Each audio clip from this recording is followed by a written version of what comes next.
A tongue twister is a set of words or phrases that are difficult to say quickly and correctly. Have you ever tried saying this one? Peter Piper picked a peck of pickled peppers. A peck of pickled peppers Peter Piper picked. If Peter Piper picked a peck of pickled peppers, where's the peck of pickled peppers Peter Piper picked? Oof, that's hard. A peck is about 9 liquid quarts, but I'm not sure what pickled peppers are, or why or how Peter Piper picked them, or why he lost them. So, let's talk about picking friends. Stay tuned.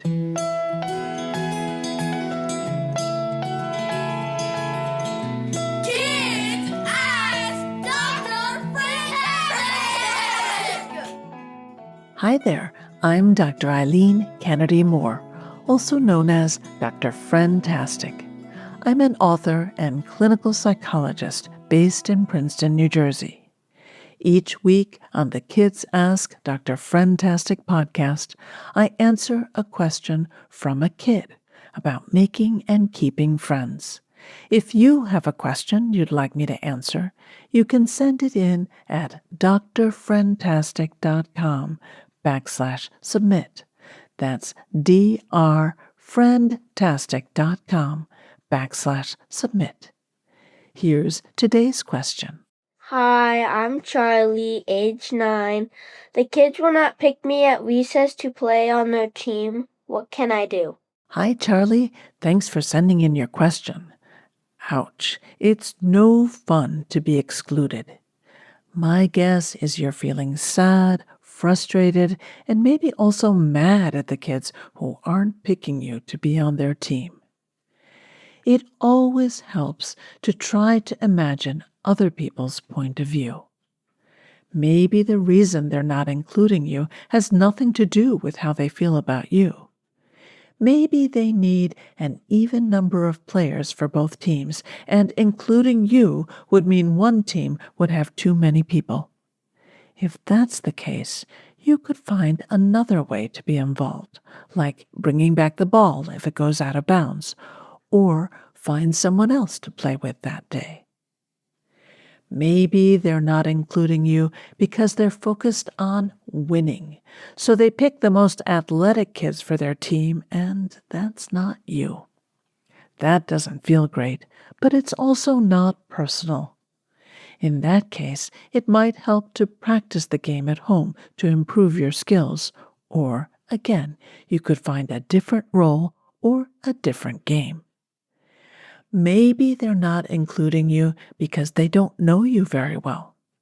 If you think that's what's going on, it might help to be friendly and kind to these kids during class or at lunch, as well as at recess. If they feel more comfortable with you, it might be easier for them to include you. But remember, not everyone is going to want to be your friend, and that's okay. You have many options. There's another possibility, which is hard but important to think about. Is it possible you might have accidentally done something that led these kids to think if they included you, you might wreck their game? If you did, that's okay. Everyone makes mistakes. The good news is that means the problem is in your control. Now you need to figure out what might have bothered or upset the other kids so you can address the problem. For instance, sometimes kids try to join by interrupting the game.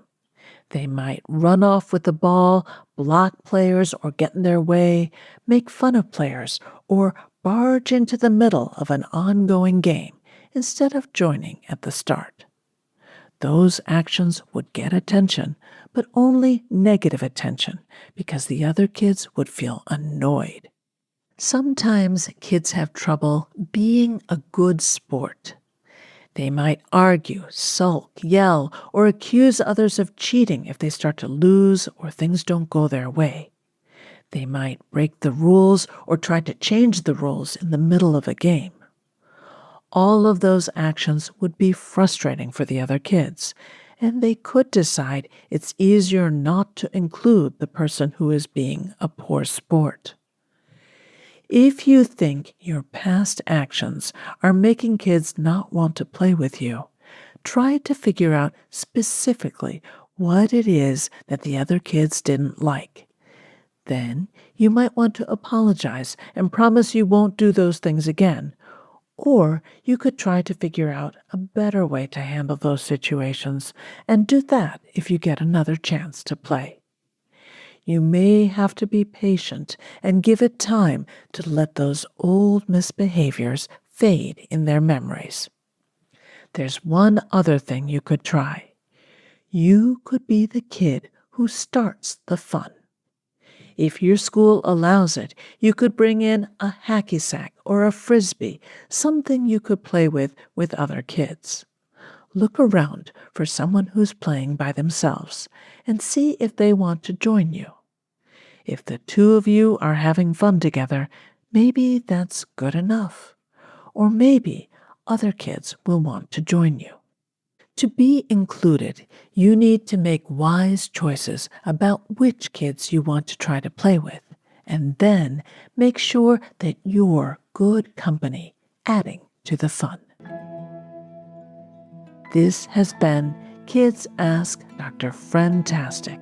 You can learn even more about friendship through my funny and practical books for kids. Growing Friendships, a kid's guide to making and keeping friends, and Growing Feelings, a kid's guide to dealing with emotions about friends and other kids. They're available through your library or wherever you buy books.